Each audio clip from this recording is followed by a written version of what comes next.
dilontarkan baik oleh pengamat yang Bapak sebut tidak patriotik seperti tadi pertanyaan Mbak Eno, atau dari orang-orang yang memang selama ini kritis terhadap pemerintah, itu semuanya bermuara pada keinginan untuk regime change, Pak Presiden? Tidak semuanya, saya tidak pernah katakan semuanya, tapi besar, ada, jelas ada. Jadi begini. Bagaimana Bapak membedakan itu, Pak? Mana yang menurut Bapak memang ini sudah keluar jalurnya, sudah saya ingat istilah Bapak makar waktu dulu bulan Agustus ada demo, dan mana yang memang ya ini sesuatu yang, yang wajar. Jelas waktu Agustus ya jelas makar, dia mau bakar gedung DPR,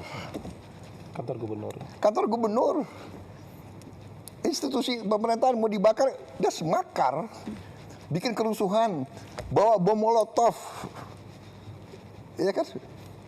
Tidak ada LSM yang ribut soal bom molotov.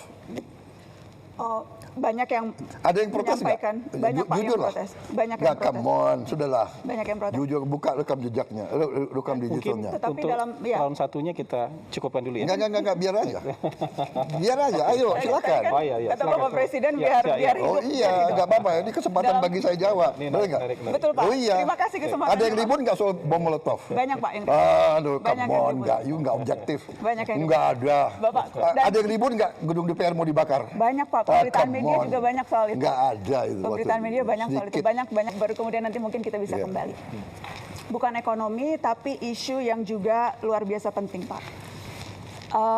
Aktivis Kontras Pak, bernama Andri Yunus, disiram air keras, mengalami luka serius.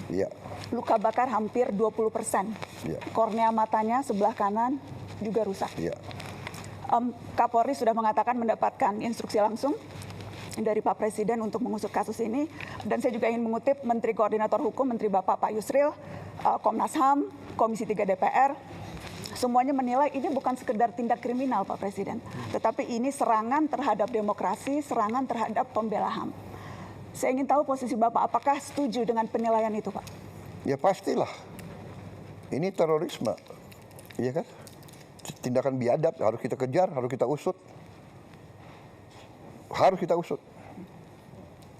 Sampai ke bukan hanya pelaku lapangan, tapi apakah siapa yang nyuruh, siapa yang bayar.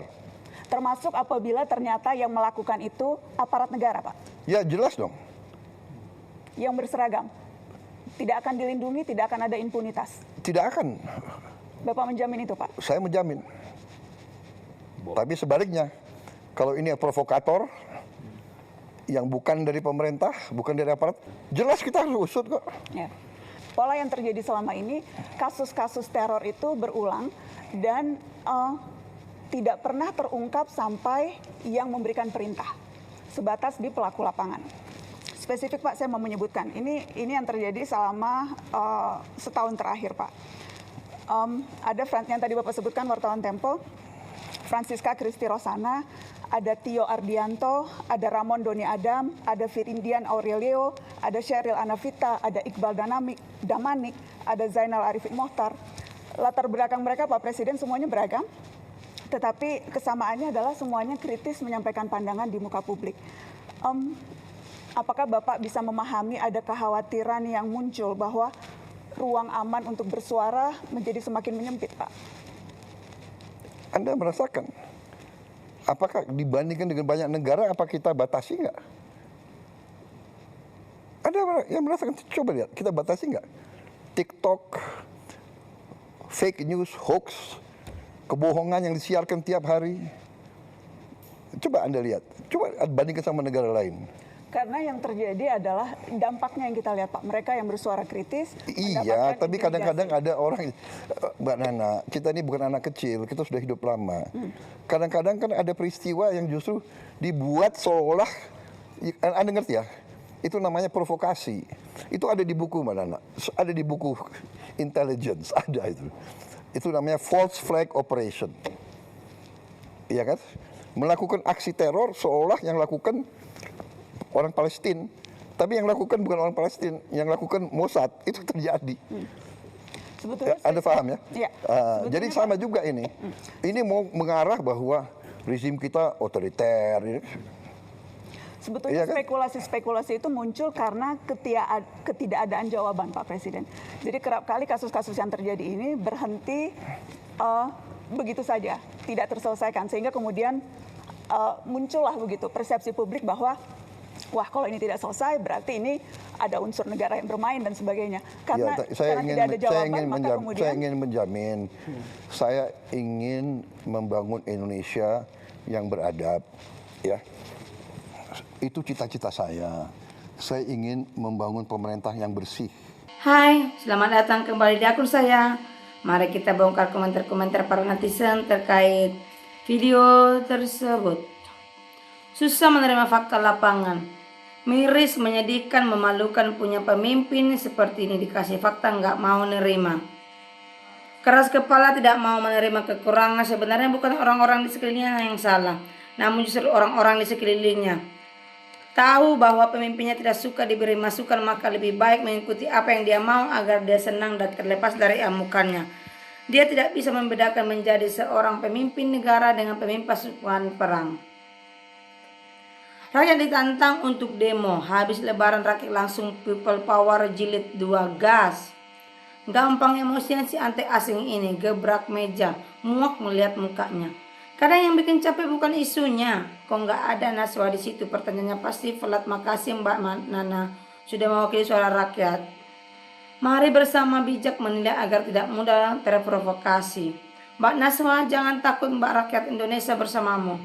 Mari tetap jaga ketenangan. Perdebatan itu hal yang biasa. Kita harus pintar-pintar dalam melihat dari berbagai sudut. Kelihatannya banget asal Bapak senangnya wak. Mari jaga terus persatuan, jangan sampai diadu domba. Heran mana rakyat terus yang diusalahkan. Bicaranya ragu-ragu, jika terpojok akan bertahan menutupinya dengan cerita-citanya. Penyiraman air keras sudah 2 kali negeri yang kaya ini, namun pelakunya misterius. Pemerintah terus mengusut tuntas kasus tersebut secara seadil-adilnya.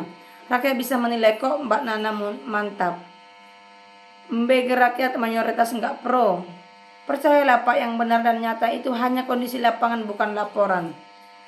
Hal ini menunjukkan bahwa negara tidak menutup diri karena proses hukum tetap berlangsung. Ruang transparansi dibuka dan masyarakat diajak mengawal tanpa lebih dulu berprasangka.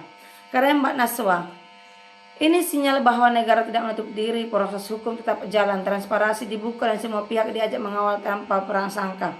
Pelakunya sedang marah ke Mbak Nana. Hati-hati Mbak Nana, nanti disiram juga pakai air keras. Mbak Naswa maju terus, suarakan terus realita meskipun yang diberitahu ngotot nggak mau terima. Hanya mau didengar tapi nggak mau mendengar. Penjahat HAM ngomongin HAM.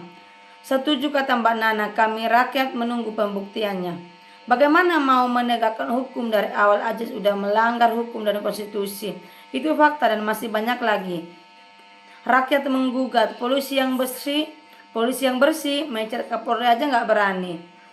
Moralitas 0, akhlak 0, adab 0. Mau gimana lagi nggak ikut puasa, sholat tarawih, tiba-tiba lebaran open house. Wowo di endorse Jokowi karena Jokowi tahu Wowo kayak gini isinya. Cukup sekian dan terima kasih. Semoga Anda cepat dipanggil Yang Maha Kuasa untuk diadili. Omosian Yahoo, sepertinya Prabowo tidak melihat fakta yang terjadi di lapangan secara langsung. Yuk tetap solid, jangan mau kita diadu domba sama siapapun.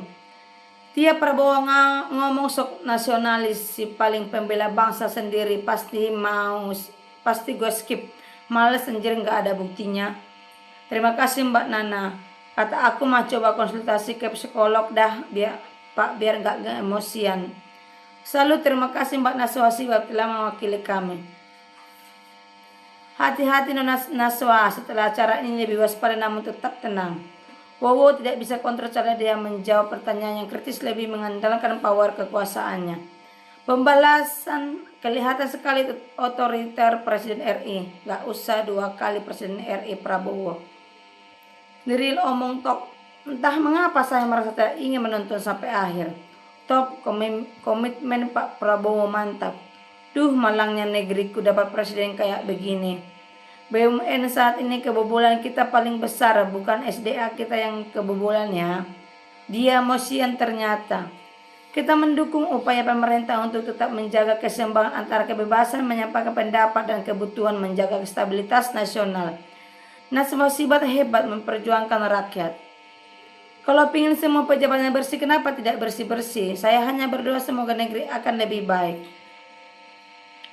Akhirnya lihat Mbak Nana Beng Krical lagi, kangen banget ada acara Mata Naswa lagi. Nggak ada itu. Kok ngotot sekali ya Bapak ini? Ternyata Pak Bowo gampang marah-marah juga ya.